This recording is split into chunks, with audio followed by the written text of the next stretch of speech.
It's halftime with Buffalo Bandits lacrosse. Stay tuned for a complete review of the first half, including stats and scoring highlights, and a guest check-in from Press Row.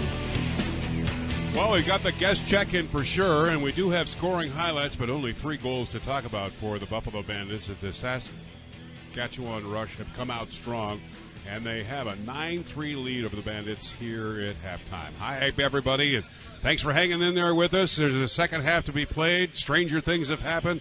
This game is loaded with a game of runs, so you never know. But I'll tell you what, the Saskatchewan Rush, the most complete team in the NLL, started out very quickly and scored, 4 straight, and then Alex Bouquet got the hook, and Zach Higgins has come in. I thought he's done a respectable job so far in this game, but the Rush just come in waves, and they've loaded up a lot of goals. Alex Bouquet only made a couple of saves, but Higgins coming into the halftime zone right at the moment, making 20 saves, many of them key face-to-face. Well, a fan that we talked about during tonight's game who does it on his own. Jack Handy's thoughts during Saturday Night Live, but he calls them random thoughts, and it's a complete coverage of the National Lacrosse League and also the game of lacrosse, and all dedicated on his own coverage and the enthusiasm that he has not only for the Saskatchewan Rush, but also all of the teams in the National Lacrosse League. Evan Schemenauer, thanks for joining us, but more importantly, thank you for doing what you're doing from a fan side of the fence and writing that blog. And it's probably one of the most comprehensive blogs that I've been through. Well, thank you so much for having me. It's great to be on air. Give me a background of what made you want to start doing the blog and as comprehensive as you do cover this game. Certainly. When I started the Rush here in Saskatoon, the crowd really wasn't overly educated about the game, and I spent an awful lot of time educating people through Facebook, through Twitter, getting people into the games. And eventually people said, you should start to write this down because you're doing so much already. And that's where it took off. I didn't imagine it'd be more than a few people locally reading it, and it quickly spread to a fairly wide following across the league.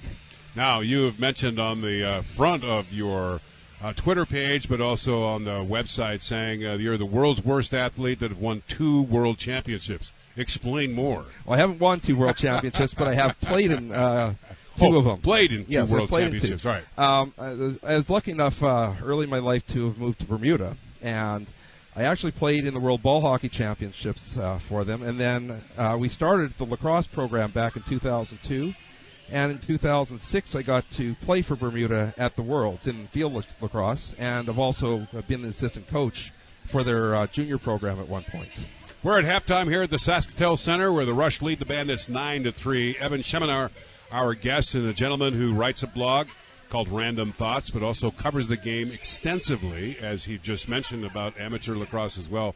But your thoughts on the status, the state of the union from your side of the fence of the NLL?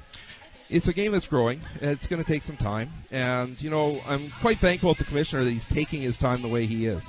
The last thing we want to do is to go back to an expansion the way it was done about a dozen years ago and teams fold left, right, and center. There's some markets that are really struggling still, Georgia especially, Vancouver. But, there are markets out there that will be well supported. I'm a big fan of the San Diego expansion. When you got a guy as passionate as Joe Tsai and with the money of Joe Tsai, you're going to have some success there. And with Philadelphia, they've got the right ownership group going to Philly this time, and they should do quite well. Other teams that are looking into the NLL, what do you hear from the side of your fence on some of the contacts you might have of the continuation of expansion? Halifax seems to be the hot button one, and it's one that's really modeled on the Saskatoon model. Smaller city, but an 11,000-seat arena with, a very limited number of sports teams in the city. So that's really where they're kind of looking at there. You hear the rumblings about Edmonton. It really comes down to the Oilers and what they want to do in that situation.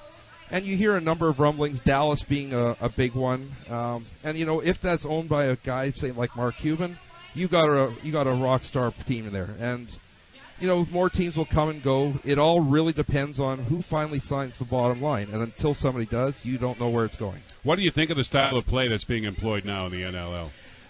This year the goal scoring is way up, and that's what the fans really want to see, and that's good to see. and it's going to be interesting to see how it develops over the next couple of years once players start to go into the expansion teams, the talent starts to get filtered down a bit. But when you look at the Saskatchewan Rush team right now, you may be potentially seeing the greatest team ever. There is no stopping these guys right now, and I fail to see who's going to at this point. They certainly have the confidence, the attitude, and the conviction, and we witnessed that in the first half of play. Rush leading this game 9-3 at halftime. We're at the Sasktel Center talking with Evan Seminar, a gentleman who writes a blog called Random Thoughts. The fans that are listening tonight out in Buffalo and down the line of our affiliate at WGWE in Salamanca, where do they find it? What can they do? They've got to be a Twitter holder? Yeah, if you go onto my Twitter page, Evan Schemenauer, last name Schemenauer, all the blogs are posted to there. Same, and it'll link you straight to the website. If you go to the Bandits page, the Bandits beat, all those, they also have my page linked straight to there, so you can see. From a critic side of the fence, what do you think of the Bandits so far? Notwithstanding some of the injuries, and Alan Crawford just recently suspended. So. And that's really the thing is, tonight was always going to be an uphill battle, and you had to almost play a perfect game to beat this team. Last week had to be a disappointment. They should have easily had that game. You take a look at the stats, almost every night they would have had that game. There was not a single stat category Vancouver won on. I didn't expect much from them this year, but, they pulled off a couple wins early, and that's what makes this league exciting, is you never know on a given night who's going to win and who's going to do what.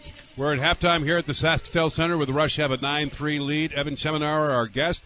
Evan, what do you think about the talent, and is there enough to cultivate as expansion continues? 1 for San Diego and 2 for Philadelphia, which today named Paul Day their general manager and head coach. When you look at it, the reality of it is, in the draft, guys in the 3rd round, 4th round don't even make the teams hardly anymore. Even 2nd round guys, you just picked up a 2nd rounder from Calgary. These guys are out there, and there is no lack of talent. Now, for them to be competitive, especially San Diego in a division as hot as the Rush are in, that's going to be tough to play in initially. But there is certainly a lot of guys out there, and, the American talent is starting to rise right now. You're going to see a lot more American field players playing the box game, and there are going to be a lot of bodies playing for spots that otherwise would not be able to get into the league. The game continues to expand in the United States. U.S. Box Law doing a great job of acquiring members, staging tournaments, developing players, going through grassroots seminars in order to get kids developed. How much more do they need to do, and what are they doing and continue to do in the lacrosse hotbeds here in the West and into the East? The reality is, you get a kid to a lacrosse game, they're going to start to want to play. We saw that here in Saskatoon. Before the Rush, there was almost no lacrosse here at all. The Rush come here, we don't have enough coaches right now to handle the number of kids that want to play.